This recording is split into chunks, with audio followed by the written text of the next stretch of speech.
Histórias de vida. Hoje, no programa Referencial, você vai acompanhar um bate-papo com o empresário Arione Diniz, dono da rede de lojas Óticas Diniz, que hoje adotou o sistema franchise em todo o Brasil. Conheça um pouco da história desse empresário que passou por altos e baixos. É curiosidade e a gente vai mostrar para você.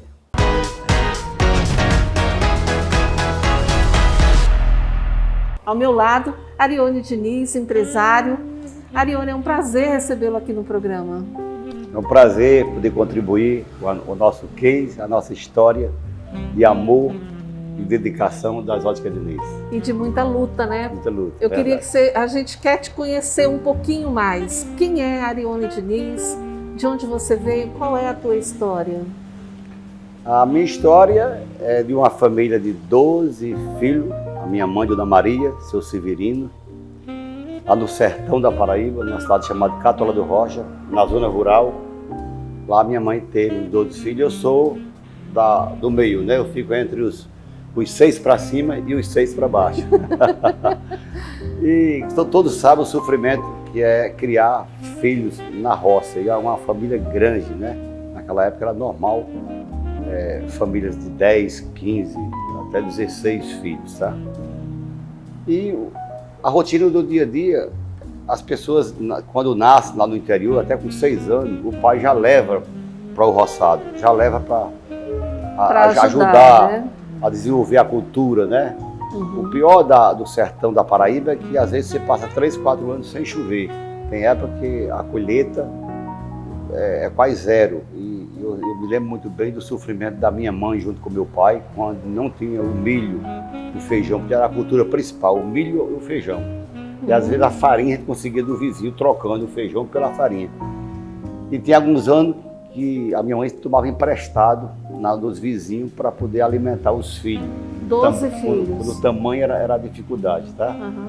De manter uma família tão grande e tudo que a gente plantava em algumas épocas de chuva, não conseguia alimentar durante os 12 meses do ano. Então a gente passou esse sofrimento, como a maioria das famílias que nascem no Nordeste, que nascem na zona rural, passa por isso. Diniz, e a partir de que momento começou a tomar um rumo diferente, né? Para você, mas também para sua família? Dessa minha família grande, uma irmã minha, ela foi para Brasília logo pequena, com meu tio, irmão da minha mãe. E ela já tinha uma situaçãozinha mais ou menos boa até, ela inclusive lá de Brasília ajudava muito a minha mãe, tá? Uhum. Mandando dinheirinho para fazer a feira. E ela resolveu tomar uma atitude muito corajosa, saindo de Brasília e foi lá no interior da Paraíba, né? Alugou um carro e tirou todos nós lá do interior, lá do mato, como a gente fala, do sertão. Uhum. Alugou uma pequena casa, uma casa pequena lá na capital de João Pessoa. E ela arrumou um emprego. E o cenário aí foi desesperador, porque só a minha irmã trabalhava em João Pessoa para segurar toda essa meninada, tá? E naquelas alturas, ninguém se preocupava na questão de estudo. A gente se preocupava em trabalhar para buscar o alimento. E foi a partir dos meus 17, 18 anos já, lá em João Pessoa, que eu saí, como tinha alguns irmãos mais velhos, cada um saía para fazer um trabalho de ajudante de pedreiro, outro de pintor, naquelas oficinas de carro, cada um para trazer algum dinheiro para comprar alguma coisa para segurar a barra lá em casa. E como foi que você se descobriu nessa busca, né, para tentar ajudar a família, a melhorar um pouco mais a situação de vocês?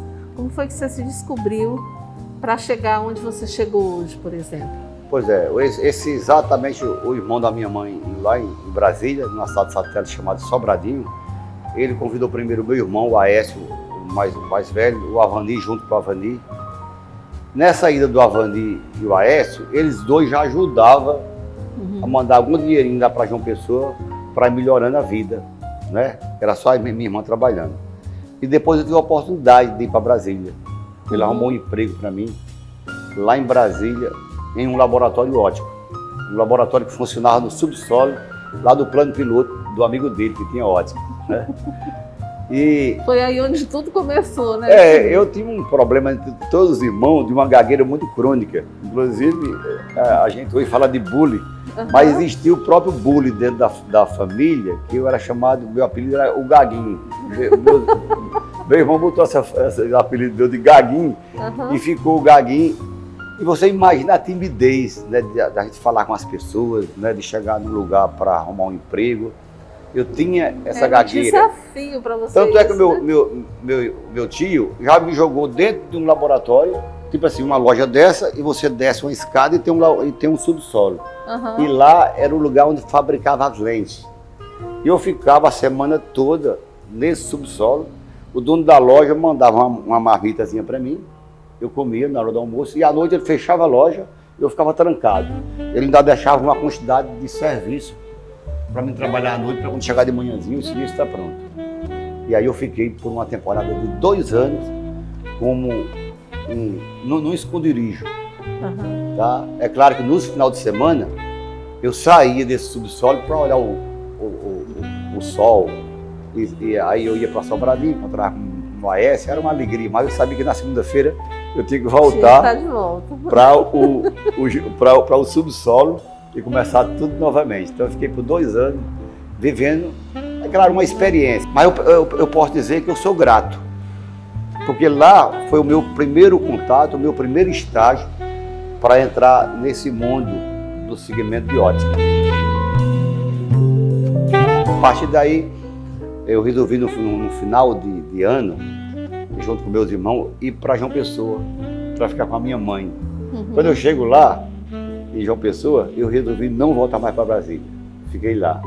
Aí começava tudo novamente, eu ia atrás de arrumar um trabalho. Mas como eu tinha já uma experiência na arte de fabricação de lentes, coisa parecida, eu fui numa dessas lojas em João Pessoa e consegui um emprego, um trabalho, já ganhando um saláriozinho, né? Para as alturas. Já deu um passo importante que eu consegui lá uma ótica que me deu essa oportunidade para começar a trabalhar e receber por semana um valorzinho lá. E fiquei trabalhando nesse laboratório lá em João Pessoa, tá? E a gagueira continuava, né? Eu com meus 20 anos, eu tinha uma gagueira daquelas que eu tinha vergonha de estar perto das pessoas, porque na forma de eu falar, além da dificuldade, eu ainda cuspia às vezes, saía. Então aquela coisa meio desagradável demais. Imagina para arrumar uma namorada, né? Imagina, né? Imagina para chegar perto da namorada. Mas foi engraçado. Nos horários de meio-dia, o gerente da loja às vezes se via um pouco aperreado, porque chegavam várias pessoas para receber óculos ao mesmo tempo e outros também para eles vender o óculos. Aí ele me chamava lá dentro do laboratório para me ajudar ele. E foi uma coisa assim que já era uma rotina. Isso e aí te ajudou? Eu fui perdendo o medo exatamente a partir desse contato com o consumidor, nessa entrega de óculos. Ali para mim foi uma das maiores vitórias da minha vida, que eu me lembro como se fosse hoje. Aquela oportunidade que eu estava tendo de poder atender esse consumidor, colocar o óculos no rosto dessas pessoas, conversar com ela, apesar de ainda com a maior dificuldade, que eu tinha algumas pessoas, quando eu começava a atender, começava a rir, mas eu fui perdendo esse medo. Às vezes o que a pessoa precisa é só uma oportunidade. Exatamente, né?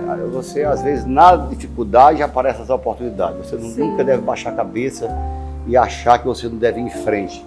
Porque diante da dificuldade que eu tinha de me comunicar, aquela insegurança, quando você é gago, você fica inseguro e com vergonha das pessoas, ficar fazendo crítica, porque você já é criticado dentro da própria família. Isso aconteceu comigo. Mas deu certo, eu fui em frente. Fiquei sendo gerente da loja, eu arrumava a loja, eu limpava a loja, eu sozinho nessa loja e conseguia um desempenho fabuloso, ao ponto de que inaugurou uma grande rede de loja em João Pessoa, na principal rua.